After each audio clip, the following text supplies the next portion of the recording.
Welcome to the Great Detectives of Old Time Radio from Boise, Idaho. This is your host, Adam Graham. If you have a comment, email it to me. Box13@greatdetectives.net. Follow us on Twitter at Radio Detectives and become one of our friends on Facebook, facebook.com/Radio Detectives. Before we do get started, I want to encourage you, if you enjoy great audio entertainment, to check out the two audiobooks that I've written in terms of novels. We have Tales of the Dim Night and Fly Another Day. They're great superhero comedies with strong family stories that are professionally narrated by Scott Wilcox. Just does a great job bringing all the different characters to life. And so if you enjoy comedies or classic superheroes, be sure and check out these books over on the iTunes Store or at audible.com. Well, now it's time for our three Edgar Allan Poe detective stories. This one comes from Suspense. It was originally broadcast December 14th, 1953, and the title is The Mystery of Marie Roget.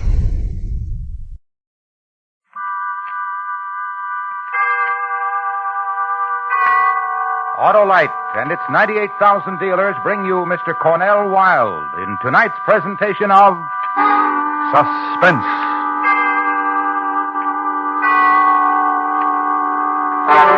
Tonight, Autolite combines fact and fiction. The fact, the murder of Mary Cecilia Rogers in New York City. The fiction, Edgar Allan Poe's solution of that crime, which he called The Mystery of Marie Roget.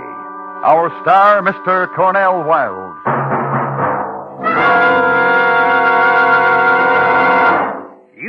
Seen any engines around Harlow? Engines, Sheriff? Why, I've seen thousands of engines, all equipped with Autolite stay-full batteries for purring, powerful, and pleasing starts in all kinds of weather. Well, these engines are off the reservation.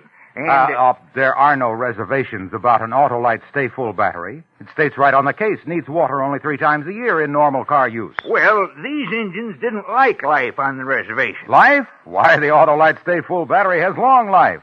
Fiberglass retaining mats protect the power of every positive plate to reduce shedding and flaking and give that Autolite stay full longer life, as proved by tests conducted according to accepted life cycle standards. To quickly locate your nearest Autolite battery dealer who services all makes of batteries, just call Western Union by number and ask for operator 25. I'll tell you where you can get an Autolite Stay Full, the battery that needs water only 3 times a year in normal car use. And remember, from bumper to tail light, you're always right with Autolite. Mary Cecilia Rogers was murdered in the vicinity of New York City in the summer of 1842. It was still an unsolved crime in November when The Mystery of Marie Roget was published. The author, Edgar Allan Poe. It paralleled in every essential detail the murder of Mary Rogers. Poe wrote it far from the scene of the atrocity, with only the newspaper reports of the day. Nevertheless, the subsequent confession connected with the murder of Mary Rogers confirmed not only the killer named by Poe, but all the chief details by which he arrived at his identification. And now, Autolite presents transcribed Edgar Allan Poe's Mystery of Marie Roget, starring Mr. Cornell Wilde, hoping once again to keep you in suspense.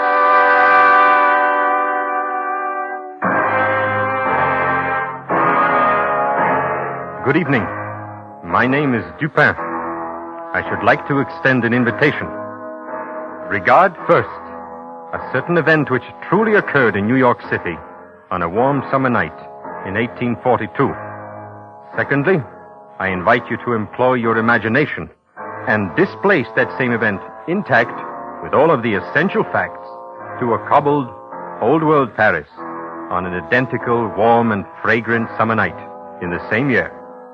Lastly, and most interesting, I should like to invite you to attend that event. It is a murder.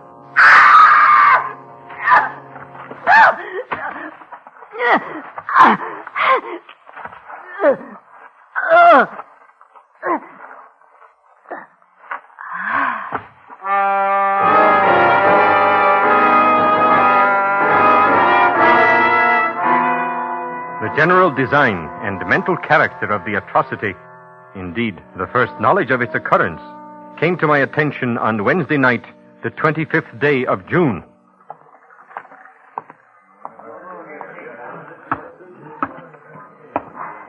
Who is the prefect of police? I am, monsieur.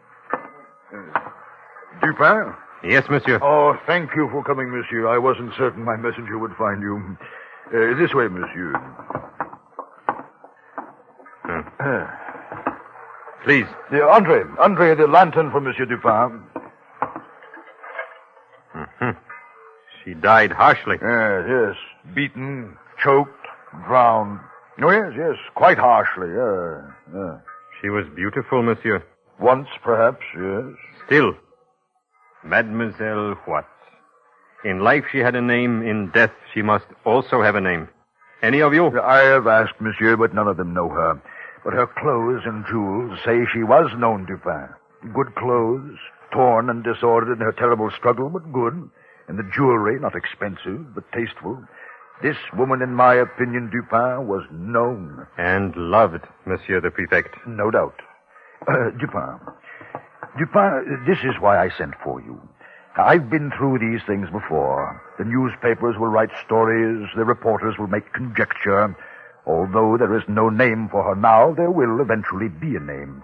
And then, monsieur, I will be called upon to produce her assassins. There is so little to go on.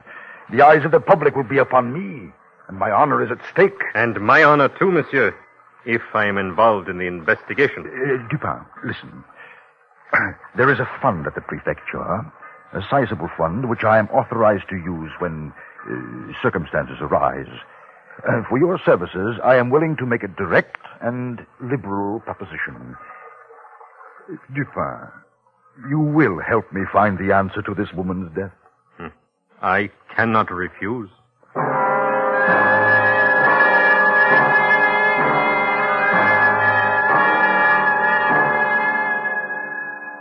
No foam about the mouth, as in the case of the merely drowned, monsieur.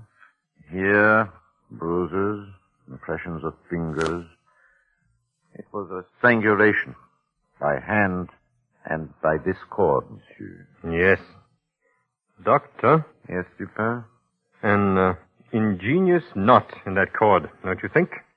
Now, this is a slip knot. A sailor's knot. Sailor's knot. She was found in water. Why did she die, monsieur? For her beauty, perhaps. For her love. Her hate. It was Sunday. Observe, Doctor. There are no marks to prove she was weighted and then shaken loose. Yes, she quit life on Sunday. Murdered in the dark. Thrown into the river. Unweighted. Monday. Tuesday, she remained, as a corpse will, on the bottom. And then on the third day, tonight, as a corpse will, she rose, and the fishermen saw her. It is the way of corpses violently made so. Not only violent, but quick. Near the riverbank, somewhere. For what assassins could carry a burden like this, long undiscovered, From a dark bridge, perhaps. No. Too much light and people. There had to be a boat, Doctor. If she was dropped from a bridge, or pushed in from the shore, the current might press her aside to be caught in the vegetation of the shallow water. She was murdered on the bank and then taken out to her grave in a boat. And there had to be a man who knew how to handle a boat in the tricky current. Who is there? It is I, the prefect. I have someone who thinks he may know her. Come in, monsieur. Ahead of me, please. With your permission, Doctor, Monsieur Dupin. Monsieur Beauvais, monsieur. How do you do? Monsieur Beauvais has been searching since Monday for news of a Marie Roget. Mademoiselle Roget is an employee of Monsieur Beauvais. Correct, monsieur? Correct. I am a parfumeur. I called on her mother, Madame Roget, Monday when Mary did not appear at my shop. Madame informed me that Mary had left Sunday morning to visit her aunt at Rue des Drômes. She has not yet returned. I see. And what else? I cannot say, monsieur. So far, I have ascertained that she never arrived at Rue des Drômes, and indeed, no one has seen her since Sunday. Can you describe Marie Roget? But of course, dark hair, almost black, dark eyes, tall, young, vibrant. A woman, monsieur, of great promise. Jacques Saint-Eustache, the last to see her, mentioned to me that mademoiselle wore a frock of fine muslin, deep blue. I knew it well. A bonnet to match goes with it. Dupin! Who is Jacques Saint-Eustache, Beauvais? Monsieur Saint-Eustache is the accepted tutor of Marie Roget. He lodges and takes meals at the pension kept by Madame Roget. He was to have gone for his betrothed at dusk Sunday and to have escorted her home.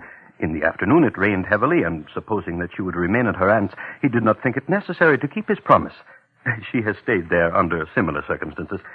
And where is Jacques Saint-Eustache at this moment? Searching, and anxious as I am for Marie Roget. It is 3 days since Sunday. 4 days, really, but 3 that Marie Roget has been considered missing. Your search is tardy. I know, monsieur. Well? I am at your mercy. She has disappeared twice. The first time she disappeared was about 3 years ago. Her mother, her friends were unable to account for her disappearance. I was distracted with anxiety and terror. Did you notify the police? In that case, immediately, monsieur. But suddenly, Mary reappeared one fine morning after being absent a week. She was in good health and, well, with somewhat a saddened air, she explained she had spent the missing week with a relative in the country. Madame Roget, who was, and still is, infirm, recalled this to be a fact. And the matter was forgotten until now. So you did not call the police the second time she disappeared? What has happened once can happen again. What did happen that week she was away? I do not know. I do not honestly know. But you doubt the story of visiting a relative? I will not say. Show him what we have, Doctor. If you will kindly step over here, Monsieur Beauvais. Now, Monsieur Beauvais, if you please. Do you know this woman, monsieur? It is her. It is Marie Roget. It is her. Poor little Marie. Why does Beauvais cry, Dupin? The girl only worked for him. He has not told us all. He is suspect, Dupin, and I will have a word with him. Say. But Dupin, why does he weep for a shop girl? A grisette who was promised to another. He weeps for youth and beauty.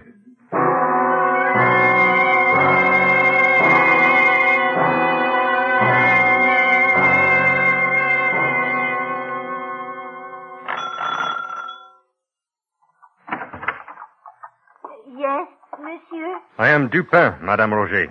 May I come in? Oh, come. Come. No, please sit, madame. I understand you are not well. I have been invalid 10 years now. I will not consume a great deal of time. May I ask, did your daughter often visit relatives in other distant parts of the city? Often. And stay overnight? Often. With your approval, madame? She was and has been free of me since her 16th year. That is a very frank answer, madame. I can tell you nothing of what has happened to her. She leaves me on a morning with no enemies I know of. And do you know of her friends? I understand the intention of your remark. You refer to those besides Jacques. No, I know of none. I understand that Jacques Saint-Eustache keeps rooms here. That is true? Yes, but he is no longer here. He left once he was informed of Marie's death. Where, I do not know. But surely he understood that we would be by to question him? He was beside himself with grief. I cannot blame him. I see. Oh, I have been of no assistance where I would like to be. And yet, I knew something that morning. I knew she would not come back to her mama again. You knew she would not be back, madame? Did she take clothes, bid a longer goodbye? How did you know? I knew, monsieur. Death was very close to her that day. If you knew this, madame, why did you allow her to venture out? I stop her? No. If it is not met, death will arrange a meeting. If the meeting had been here, death might have visited me too. And I am yet afraid to die.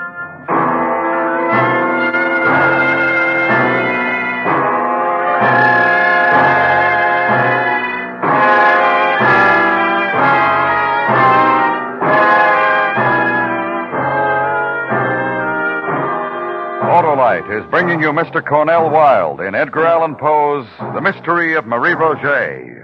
Tonight's presentation in radio's outstanding theater of thrills, Suspense.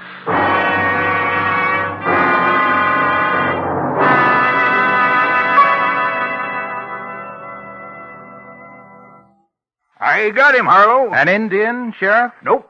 An Autolite stay full. The battery that says right on the case needs water only 3 times a year in normal car use. That's the brand of battery for my car, by Ginger. You mean buy Autolite Stay Full batteries and you buy Ginger and Pep for a fast, dependable start every time. Fiberglass retaining mats surround each positive plate to reduce shedding and flaking and give the Autolite Stay Full longer life, as proved by life cycle standards. Sounds like you couldn't buy a better battery with a pocket full of nuggets. So, friends, see your expert Autolite battery dealer for an Autolite Stay Full, the battery that needs water only 3 times a year in normal car use. To quickly locate your nearest Autolite battery dealer, who services all makes of batteries, phone Western Union by number and ask for operator 25. That's right. I'll gladly tell you the location of your nearest Autolite battery dealer. And remember, from bumper to tail light, you're always right with Autolite. And now, Autolite brings back to our Hollywood soundstage Mr. Cornell Wilde in Elliot Lewis's production of Edgar Allan Poe's The Mystery of Marie Roget, a tale well calculated to keep you in suspense.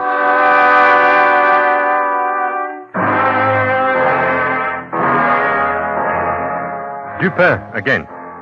You will recall the event we have been attending in Paris.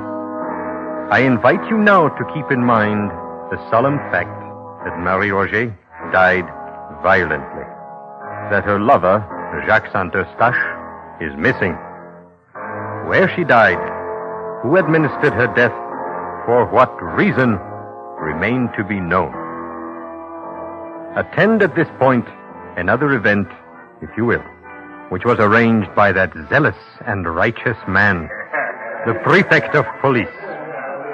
Thank you for coming, Dupin. You have located the lover, Saint-Eustache? Saint-Eustache? No, he's unimportant, I assure you. Somewhere right now he drinks and tries to forget.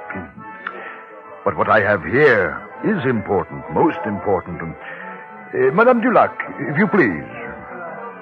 Good evening, gentlemen. Good evening. This is Madame Dulac. She has something of interest to tell you.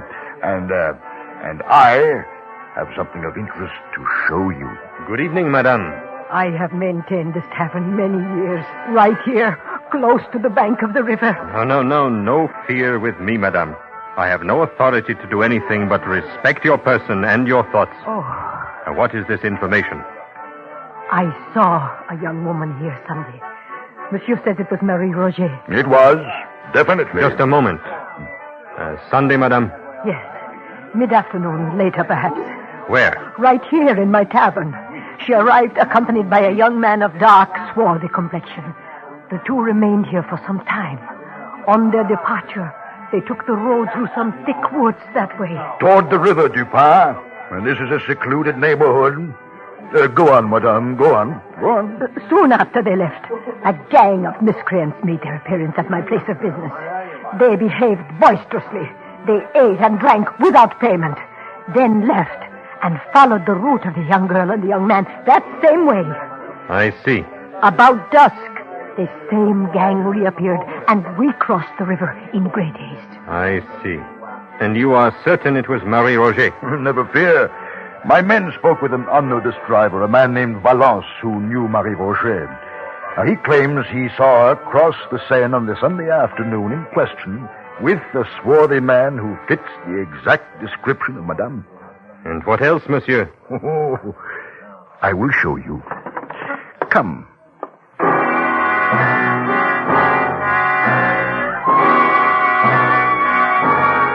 I followed him through the back of the tavern into the thick woods which lined the Seine at that point.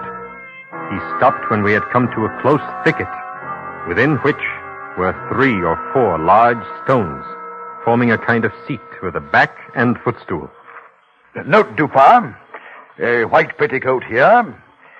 Here, a silk scarf, parasol, gloves, pocket handkerchief. Inspect the handkerchief, Dupin. Thank you. You note the name Marie Roget embroidered there? Yes, yes. So this is the place she met her death. Well, of course it is. I have found it. Well, look, the earth is trampled where she struggled, and over here, the bushes still broken. Every evidence of a terrible struggle. And here, the fence has been taken down, and the ground shows that some heavy burden was dragged along it toward the river. Well, come, look for yourself. There.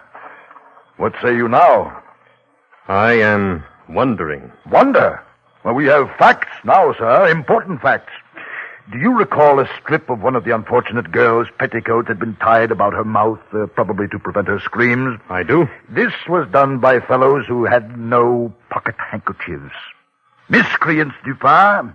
Miscreants, such as those who visited Madame Dulac's tavern and later went the same way as Marie Roget and her companion. There are many such gangs about here.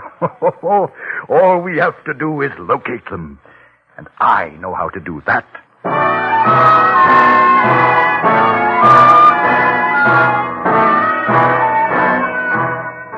That night, the shrill cries of the Paris newsboys proclaimed the prefect's resolve.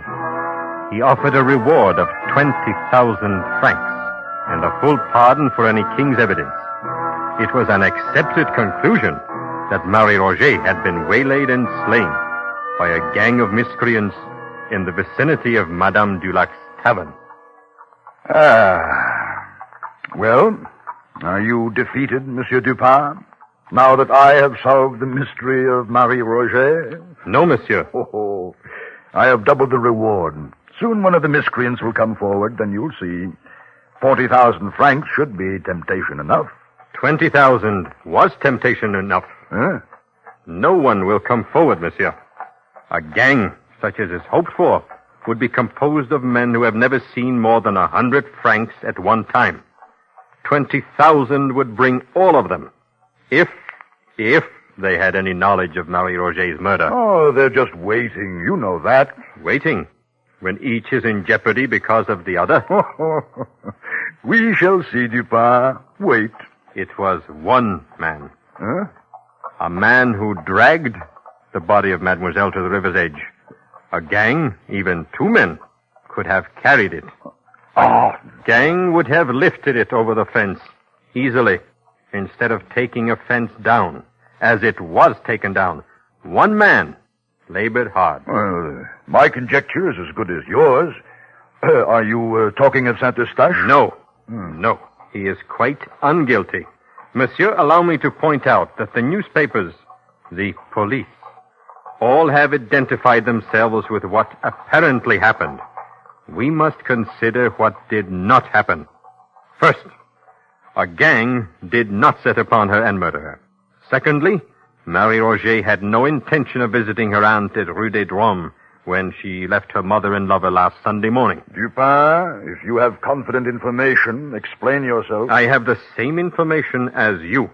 Nothing else. You said she had no intention of visiting her aunt that day.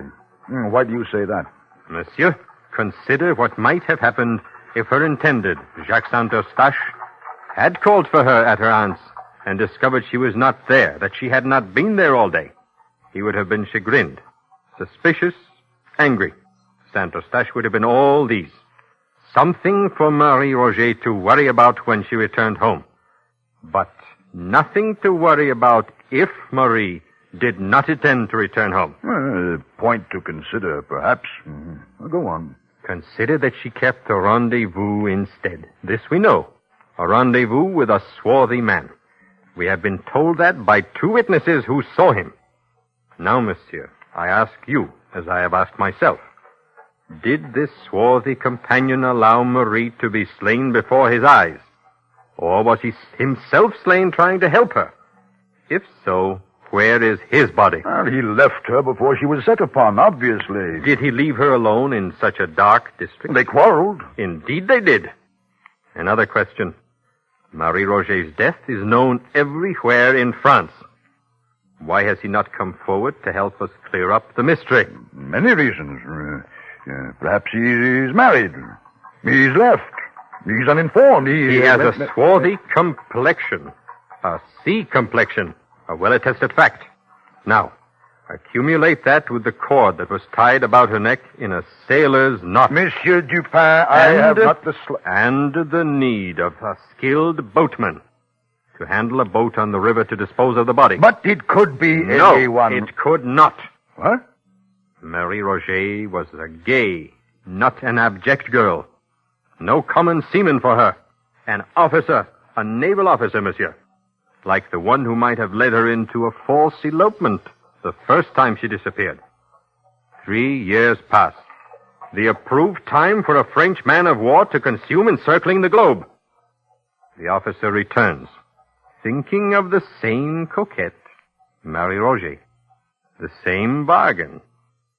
What he has managed to do once, he can do again. Marie meets him Sunday for this purpose. Then she thinks the better of an elopement and refuses to accompany him. Saint Eustache has captured her love. Her former lover slays her in quick anger.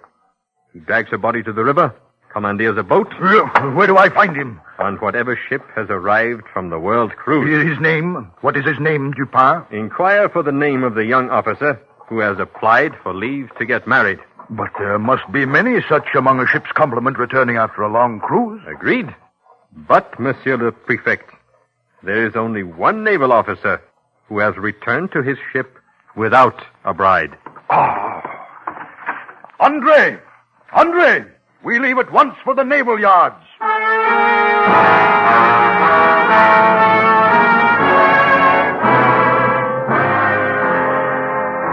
It has been an interesting evening, And now I issue a last invitation, my friends. I invite you to retain all that you have heard and employ this time, instead of your imagination, your sense of reality. For Marie Roget of Paris was truthfully Mary Rogers of New York. Let your reality move you back to New York City on a winter day some months after the event described. In the darkening afternoon, inside a gray stone building, I invite you to attend another event I think you will find significant.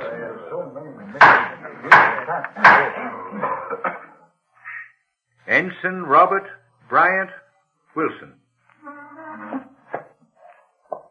You have been found guilty of the murder of Mary Cecilia Rogers. It is the judgment of this court that you be hanged by the neck until you are dead.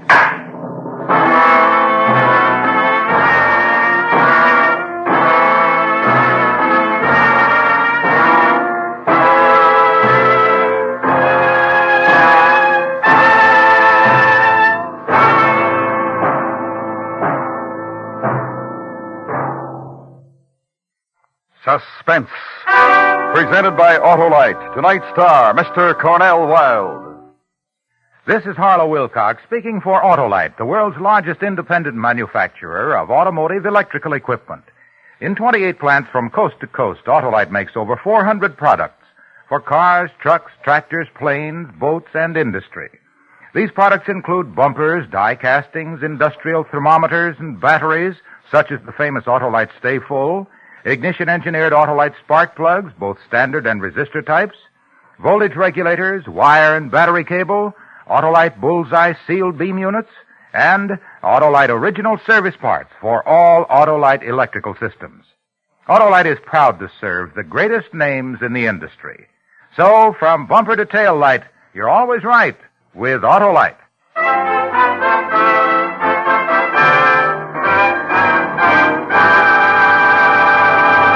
Next week, one of the most terrifying half hours ever presented on Suspense. A young couple and a mad woman. And what happened to them on a country road. Our star, Mr. Frank Lovejoy. That's next week on Suspense. Suspense is transcribed and directed by Elliott Lewis, with music composed by Lucien Morawick and conducted by Lud Gluskin. Edgar Allan Poe's The Mystery of Marie Roget was adapted for Suspense by E. Jack Newman. In tonight's cast, John Daner was heard as the prefect of police. Others in the cast were Lou Merrill, Jeanette Nolan, Paula Winslow, William Johnstone, and Edgar Barrier. And remember, next week, Mr. Frank Lovejoy in On a Country Road. You can buy Autolite Stay Full batteries, Autolite original service parts, and Autolite standard or resistor-type spark plugs at your neighborhood Autolite dealers.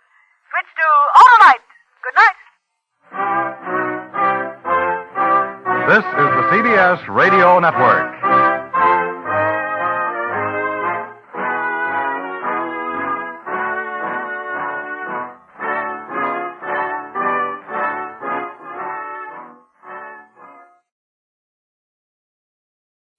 Welcome back. Wasn't that an incredible story about how Edgar Allan Poe solved the murder of Mary Rogers?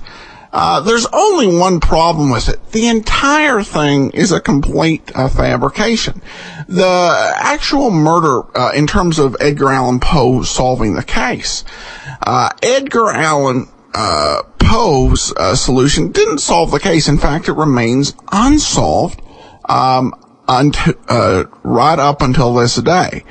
And there was even one author who suggested, somewhat implausibly, that Poe actually did the crime. And it was kind of a flimsy suggestion. It's one of those things with, we have, one of our biases, I think, with mystery writers is we really assume if you can sit there and come up with all of these, odd and, bizarre ways to kill people, you must have killed somebody yourself. You wouldn't just develop all this stuff for novels, but there's no real proof that Poe did it. It just does remain one of those great unsolved mysteries and one of the most baffling ones in New York City history. But this is somewhat noteworthy in that it was the first detective story based on an actual case. And so when you go down the line today, when you can follow this story in many ways is an ancestor of what we would hear on Dragnet and what we would later see if you watched episodes of Law and Order, where cases were actually taken right from the headlines and used as a basis for the mystery story. Also, this episode's somewhat remarkable for Suspense. It's 1953, radio definitely in decline, but just an incredible cast. You know, William Johnstone, John Daner, and it sounded like the announcer on this one was Larry Thor. And of course, Cornell Wilde, who wasn't at the height of his career, but still a pretty well-known Hollywood player. Really some strong players, even at this point, on Suspense. So Suspense continuing to be just a solid powerhouse of radio talent. Even as radio was headed towards the fates, Suspense had about 9 more years on the air. And during that time, they would redo the story, but they would continue to assist, 7 years later, they did in 1960, but they would also still say that Edgar Allan Poe solved it, when it actually does remain solved, or is actually unsolved. All right, listener comments and feedback. We have this from Aaron. I'll miss Sherlock Holmes, but all the shows are fun. To be honest, I like Sir Richardson better than any of the people who played Watson. He played him intelligently, more than any of the others did. Keep up the good work, Adam. Well, thanks so much, Aaron. Taking a different point of view, we had this from a listener here. Let me just go ahead and pull this up. Justin commented on Facebook, I like the old voice actors of Sherlock Holmes before the current ones you posted. So the ones that we had on the Clippercraft shows. Interesting perspective. Those different perspectives among our listeners. Jeremy says, Adam, great show. Sorry to see Sherlock Holmes to come to an end. Have you ever considered Casey Crime Photographer? Keep up the good work. Jeremy, it is definitely on my list, and it's one that I hope to do in the next few years. I've got a lot of shows on that list. There are some that I haven't even thought of when I will do it, but I'm looking maybe the next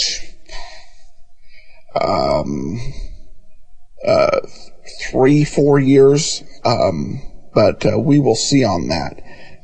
It's, a lot of shows to get to, and KC, there's, I think about 60 or 70 episodes out there, so it'll take a while to get through, so I want to be sure we've got a good, a chunk of time to do that. So, thanks so much for the suggestion, and glad to hear it. I heard Casey mentioned several times when we first started, and haven't heard listeners mention it as much the last few years, but it's definitely on my list, and we'll be looking for an opportunity to go ahead and do that sometime in the future. All right, well, that will do it for today. We've got one more of these Dupin mysteries to go through, and then we'll be on to Nick Carter. So join us next Thursday. We'll be bringing you the Purloined Letter. And tomorrow we'll go ahead and wrap up yours truly, Johnny Dollar's current serial, and continue on with High Sky Hoodoo. In the meantime, send your comments to box13 at greatdetectives.net. Follow us on Twitter, Radio Detectives, and become one of our friends on Facebook, facebook.com/Radio Detectives. From Boise, Idaho, this is your host, Adam Graham, signing off.